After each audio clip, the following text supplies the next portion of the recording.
Hello everyone. सो आज हम पढ़ेंगे heat zones of the earth. So basically ये क्या होता है इन डिटेल हम आज इसको कवर करेंगे और ये टॉपिक हमारा बहुत ही इंटरेस्टिंग होने वाला है। सो चलिए शुरू करते हैं। चलिए समझने की कोशिश करते हैं heat zones of the earth होता क्या है। देखिए इसके नाम में ही क्लियर है कि अर्थ की जोन्स हैं on the basis of heat.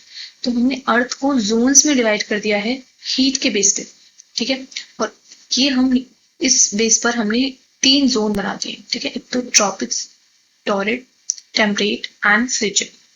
ठीक है, इसको हम टॉरिड को ट्रॉपिकल भी बोलते हैं और फ्रिजिड जोन को हम पोलार जोन्स भी बोलते हैं। ठीक है, चलिए इस डायग्राम की मदद से हम समझने की कोशिश करेंगे। जैसा हमें पता है कि ये इक्वेटर है। ठीक है, ये tropic of cancer and this one is tropic of capricorn. So जो हमारा सन की जो रेज है वो throughout the year vertically सबसे ज्यादा इस एरिया में पड़ती है, जिसकी वजह से सबसे ज्यादा हीट यहाँ रिसीव होती है, सबसे ज्यादा टेम्परेचर यहाँ होता है, जिसकी वजह से इस जोन को हमने अलग नाम दे दिया टॉरिड जोन। ठीक है, नाउ नेक्स्ट जोन, जब सन की रेज वर्टिकल इस एरिया में पड़ रही हैं, लेकिन ये वाले एरिया में सन की रेज थोड़ी सी स्लैंटिंग पड़ती है। ठीक है, इस तरीके से जब स्लैंटिंग रेज पड़ेगी तो जो हीट रिसीव होगी अर्थ पर वो भी कम होगी as compare to the torrid zone. तो इस वजह से इस जोन को हमने अलग नाम दे दिया टेम्परेट जोन। देखिए टेम्परेट जोन नदर्न हेमिस्फेयर में भी लाई करता है एंड सदर्न हेमिस्फेयर में भी लाई करता है। तो हमारे टेम्परेट जोन कितने हो गए? टू हो गए। ठीक है, एक ये वाला और एक ये वाला सदर्न। ठीक है, अब ये थर्ड वन पढ़ते हैं फ्रिजिड जोन। देखिए फ्रिजिड जोन वो जोन जहां पर रेज सन की बहुत ही कम जा रही है और कभी कभी तो जाती भी नहीं। ठीक है, तो जब सन की रेज इस एरिया में नहीं पहुंच रही तो ये एरिया बिल्कुल ठंडा एरिया होता है।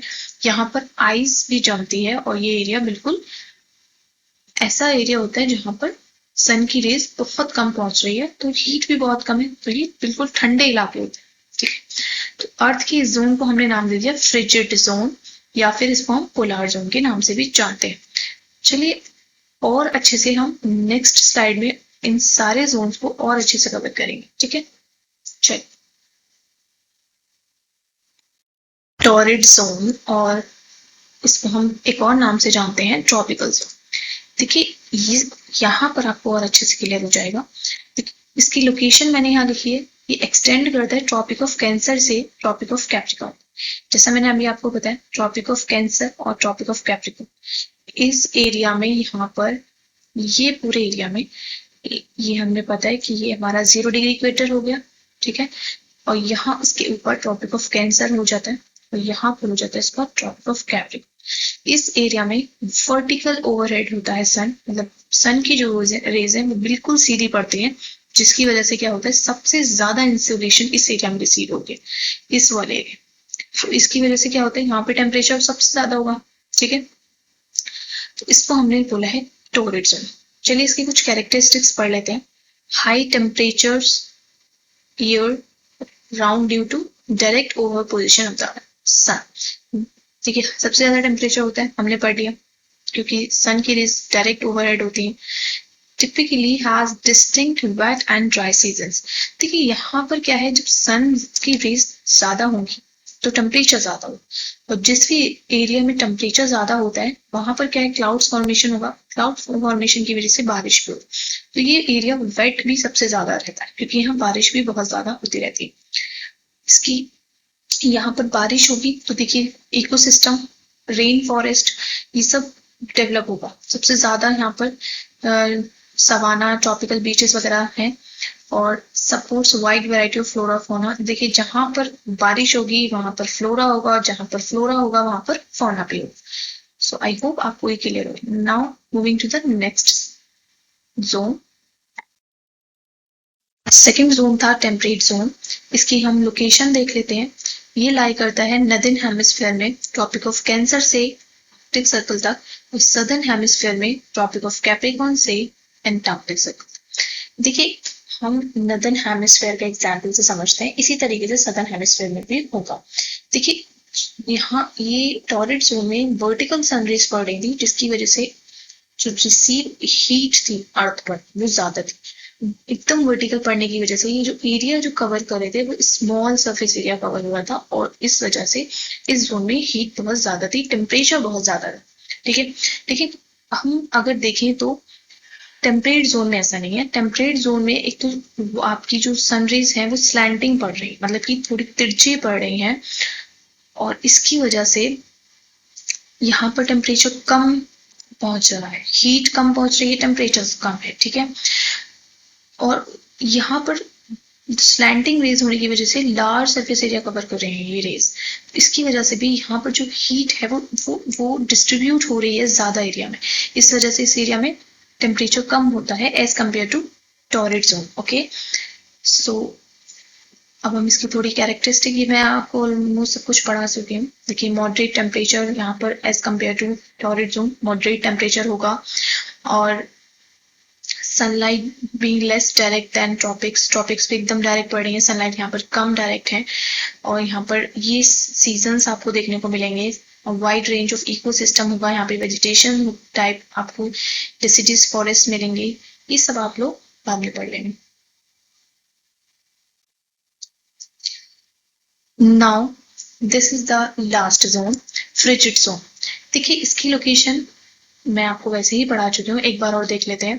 देखिए आपका जो सन था ये polar reason beyond the Arctic circle, देखिए पोलार रीजन तक ये आर्कटिक सर्कल से, यहाँ हमारा आर्कटिक सर्कल लाई कर रहा था, इससे पोलार नॉर्थ पोल तक, और यहाँ एंटार्क्टिक सर्कल से साउथ पोल तक, इस दोनों जोन में आपका क्या होता है, frigid zone.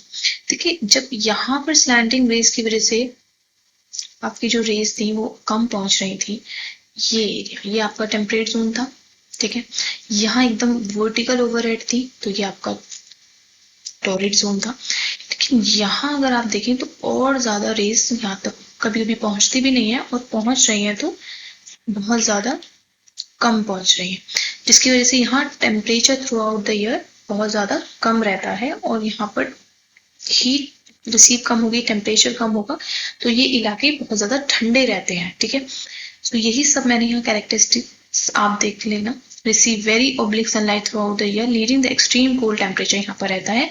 polar climates with long winters and short cool summer, यहाँ पे समर बहुत छोटे होते हैं एंड ठंडे समर होते हैं, ज्यादा गर्मी नहीं होती, और बर्फ वगैरह जमी होती है यहाँ पर, और वेजिटेशन और बायोडाइवर्सिटी यहाँ ज्यादा देखने को नहीं मिलती है, क्योंकि जहाँ पर बहुत ज्यादा ठंडे इलाके होंगे वहां पे सर्वाइव करना बहुत मुश्किल होता है। ठीक है, सो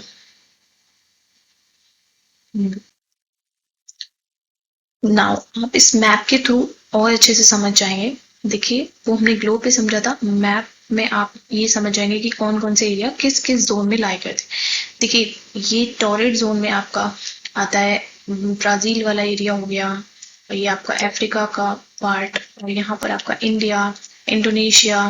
देखिए इंडिया को अगर हम देखें, इंडिया की जो हमारी लोकेशन है ये मोस्टली तो टॉरेट जोन में आती है, बट ये टेम्परेट जोन में भी आती है, तो इसलिए हमें इंडिया में दोनों तरीके की कैरेक्टरिस्टिक्स देखने को मिलती हैं। सो ये बहुत, इसलिए हम इंडिया को बहुत ज़्यादा कहते हैं कि बहुत ही ज़्यादा बायोडाइवर्सिटी हमें इंडिया में देखने को मिलती है, क्योंकि आपको यहाँ पे टॉरेट वाली कैरेक्टरिस्टिक्स और टेम्परेट वाली कैरेक्टरिस्टिक्स, दोनों ही कैरेक्टरिस्टिक्स आपको एक ही कंट्री के अंदर देखने को मिल रही है। ठीक है,